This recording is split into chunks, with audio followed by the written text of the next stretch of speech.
What's up YouTube? Vic here. Today I want to talk to you a little bit about fiber. We're going to go over a lot of information, so just make sure if anything escapes you or you have any questions, feel free to comment below, but let's get into it. So, what is fiber? What are the different types of fiber? Why is fiber important? How much fiber is enough fiber? And how can you increase your fiber intake? What is fiber? Fiber is a type of carbohydrate, a form of carbohydrates that the body doesn't really have the ability to break down and absorb, which is okay, because that allows it to do a number of other things, particularly in terms of digestion and in terms of helping the body do what it needs to when it comes to utilizing the food that we put in it. What are the different types of fiber? Okay, so there are a couple of different ways to distinguish between the different types of fiber. So let's start with the broad distinction. So you have dietary fiber, which is exactly what it sounds like.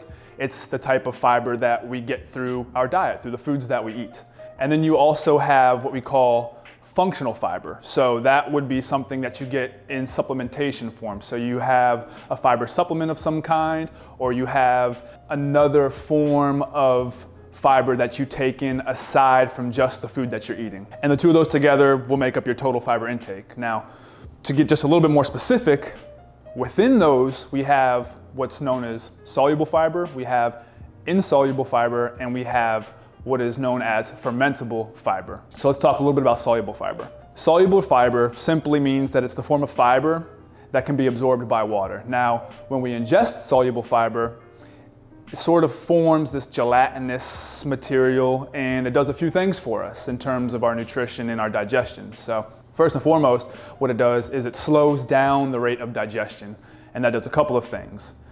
It can minimize the rate at which we take glucose or sugar up into the bloodstream. So that's great for maintaining stable blood sugar levels. Also, what it can do is it can decrease the absorption rate or the amount of cholesterol that is absorbed by the body, which is also key.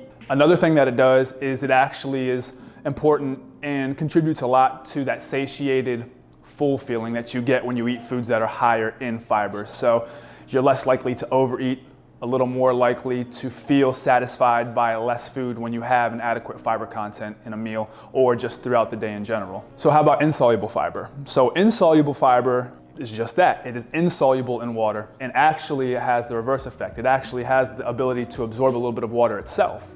Now, the primary function of insoluble fiber is to give our stools, there's no prettier way to put it really, bulk and more of a uniform texture, so on and so forth. There are a few reasons why that's important. One of which is the digestive system in the gut in general. Different parts of that system are responsible for absorbing different types of nutrients, okay? So if we're able to keep the food together and give it that bulk and help it move through the digestive tract efficiently, then all of those different parts of the digestive tract are going to be able to do their job and absorb those micronutrients and those different macronutrients from the food that we've eaten. Without adequate insoluble fiber, stuff can get left behind, it can sit in the gut, and that can cause a whole host of problems. So insoluble fiber is key in the fact that it helps move everything through the digestive tract efficiently. And that third one that I referenced to earlier was that fermentable fiber. Can also refer to it as prebiotics or prebiotic fiber. Now, this is an extremely important one, and this is a little less commonly discussed, and it's one that's a little lesser known to most of us, but nonetheless, it is extremely important. So that prebiotic fiber or that fermentable fiber is essentially fertilizer or food for the good bacteria in the gut. Now, again, I can't explain enough how important that is, because so many health issues can be directly correlated to an imbalance of good and bad bacteria in the gut. So prebiotic fiber, that fermentable fiber, is one of those things that you need just in general for overall health, especially in terms of digestive and gut health, okay? So those are the main distinctions and the main categories of the different types of fibers. So hopefully you got a little bit more understanding in terms of that. So let's move on to why fiber is so important. There are a number of health benefits associated with adequate fiber intake, and then on the flip side of that coin, there are also a number of health risks that are associated with inadequate fiber intake. Inadequate fiber intake can cause a whole slew of health issues. So it can increase your risk of developing type 2 diabetes. It can increase your risk of developing some sort of cardiac health issue or cardiac disease. It can prevent your body from utilizing and absorbing as much of the food that you put in it as possible. It can, a whole slew of things, right? And on the flip side of that coin, as I mentioned, there are those health benefits. So, increasing your ability to absorb the nutrients that you take in, reducing your risk of coronary disease, heart disease in general, reducing your risk of developing type 2 diabetes, managing your blood sugar levels better, so on and so forth. Extremely, extremely important for just overall health. Now, most Americans don't get enough fiber. That's what the research shows. The average American only gets anywhere between 10 to 15 grams of fiber per day. According to the research, depending on your age, depending on your gender, depending on other nutritional needs, depending on the individual, the average American needs anywhere from 20 to 40 grams of fiber a day. Point being is that the majority of us aren't taking enough fiber, and as I mentioned before, those health risks and those health benefits are a direct result of whether or not you're getting enough fiber, or at least partly so. So how do you increase your fiber intake? Well, it's actually a lot easier than you think.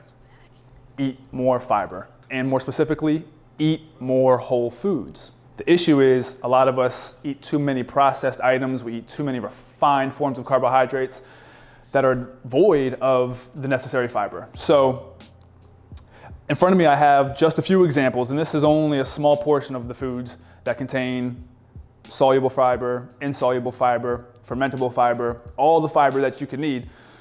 So let's talk about them real quick. So things like whole grains, right?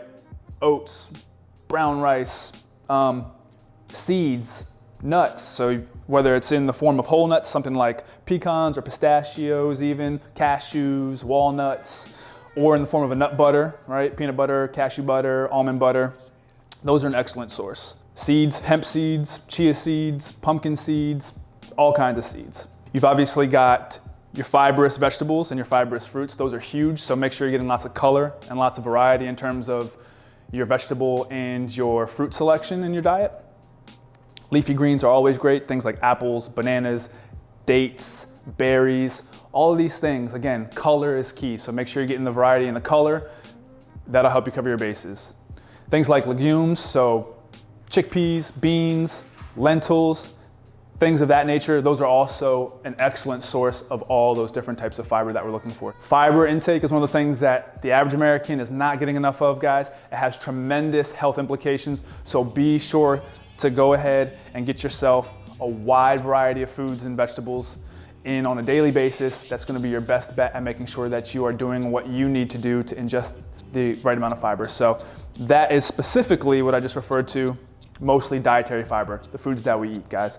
Now, I alluded to a little bit earlier the concept of functional fiber, so a fiber supplement or some other form of fiber ingestion, right? So there's all kinds of things out there. You can go to your local pharmacy, you can go to the grocery store, you can go to a supplement store, and there's tons and tons of options. But one that I enjoy particularly, and that I'm just gonna highlight real quick, is some sort of super green or greens product that has something along the lines of a leafy green profile, spinach, kale, different types of plant-based benefits, number one, and fiber, number two, guys, because that's where you're gonna get that stuff from. So something like that is a very easy thing that you can do. You can add it to a shake.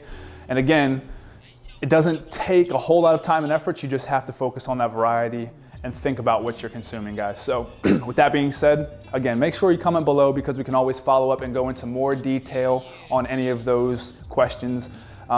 Make sure you click up here in the upper right-hand corner, guys, to go to our site, shedyourfat.com, where we also are always providing tons of information for free, as well as if you have issues figuring out what to eat, we do customized meal plans, so on and so forth, guys. So make sure you subscribe, like the video, and again, any questions, comments, leave them below, and we'll be sure to follow up, guys. So until next time, peace.